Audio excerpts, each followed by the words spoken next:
आगे दे बाहर।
आगे चली गई है भाई।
जिम्मेदार गाड़ी के दरवाजा जो गाड़ी मोबाइल लेके जाओ मारो मार आते लेके जाओ जाओ अकेले जाओ पीछे आ जाओ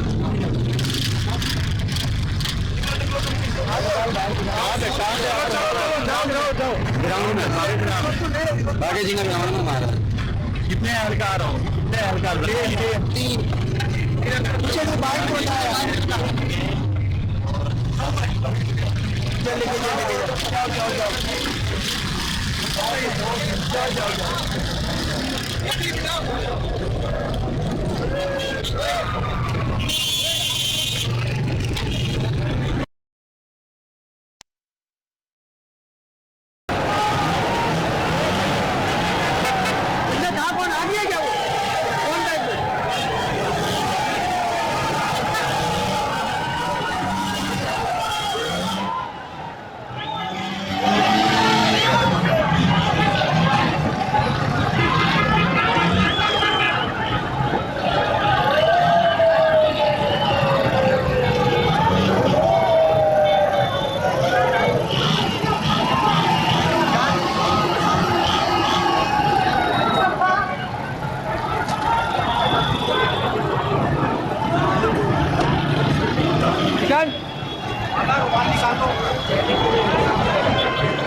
बैग उठा के दे बाहर।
डीएसएल जी आगे चली गई है भाई।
अभी तक तो हमें कोई कारकुनान कोई बड़ा रहनुमा नजर भी नहीं आ रहा, तो आप लोग जमा होंगे तो आएगा ना, कोई ऐसे नहीं आएगा। इतना 7 घंटे हैदराबाद से यहाँ तक पहुँचने में लग गए उन्हें। तो आप लोग कहाँ से आए? हम यही कराने से सरजारी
आप देखो ठीक है ना, जो पॉलिसी आई है अभी तक की पॉलिसी क्या है? अभी तक के वो सीएम साहब आएंगे, उसके बाद जो भी चीजें होंगी मुझे नहीं पता, लेकिन हम समझ रहे हैं कि बोल के आने के बाद डिसाइड होगा। अभी क्या वीडियो हो रहा है? सर नासिर साहब से बात करो तो हम आपको वीडियो को बोलो। तो नासिर शाह साहब से क्या बात करना चाहते हैं आप? मैं सही नासिर शाह से बात करने चाहता हूँ, जो मीडिया से बैठ के झूठ बोलता है, ये मेरे को गुस्सा आ जाता है। बोलता है आपको हर चीज मिल रही है, इधर पुलिस क्यों खड़े गई है? बताओ डंडे क्यों मारी हमारे को? अंदर नहीं जाने दे रहे क्या? बाकी जिना भी नहीं जाने दे रहे? कहाँ जाने दे रहे भाई? सही नासिर शाह चलो कूड़ मार रहा है। आओ इधर, कहाँ सचिन मेमन? आगे जाने नहीं दे रहे आप लोग? यहाँ आपको पता है ये कहाँ जाने देते हैं, ये जमहूरियत है। आपने जमहूरियत देखनी है तो के दूर भी आए, इमरान खान के गुगल में है, आपको लग पता जाएगा जमहूरियत क्या होती है। आप अटक पुल क्रॉस करते हैं, वो हमारी मेहमान नवाजी करते हैं। मैं बेसिकली पंजाब से रावलपिंडी से हूँ, ठीक है। आप ये जमहूरियत कहते हैं, ये आईन और कानून है। आपने आईन कानून देखना के में चले जाए, आपको लग पता जाएगा कि आईन और कानून की बलादस्ती किसको कहते हैं, ठीक है। ये कुछ तो आप लोग कहाँ जाना चाह रहे हैं? अंदर जाना चाह रहे हैं? नहीं अंदर जाना चाहते हैं, नहीं जाने दे रहे, ठीक है। ये कुछ जमहूरियत है। क्या बोल रहे हैं? आगे से पुलिस वाले रोकते हैं, कहते हैं हमें गवर्नमेंट ने इजाजत नहीं दी, मारते हैं, ठीक है, सारा कुछ करते हैं। ये अच्छी चीज है, ठीक है। ये हमारा हक है, हमें आईन इजाजत देता है, ठीक है। ये भट्टो को आईन क्या हमें झूठ बोलता है, ये पाकिस्तान का आईन झूठ बोलता है। हम मुसलमान है, ये हमें दहशतगर्द कहते हैं, ठीक है। ये कोई अच्छी चीज है, मुझे आप ये बता दें, ठीक है। ये जमहूरियत है, ठीक है। आप वहाँ से के भी केस अगर आप पंजाब की जरूरत में दाखिल होते हैं, ठीक है, तो वो हमें इनको दहशतगर्द समझते हैं। यार वो पाकिस्तान का हिस्सा नहीं है, वो पाकिस्तानी नहीं है, ठीक है पठान, वो हमारे पाकिस्तानी है ना। आप ये भी देखो, आपको ये चीज नजर नहीं आती। क्या बोला जा रहा है आप? बिस्मिल्लाहिर्रहमानिर्रहीम। या कनाबदू या कनस्ताइन। इस वक्त मैं हलीम आदिल शेख साहब, जो हमारे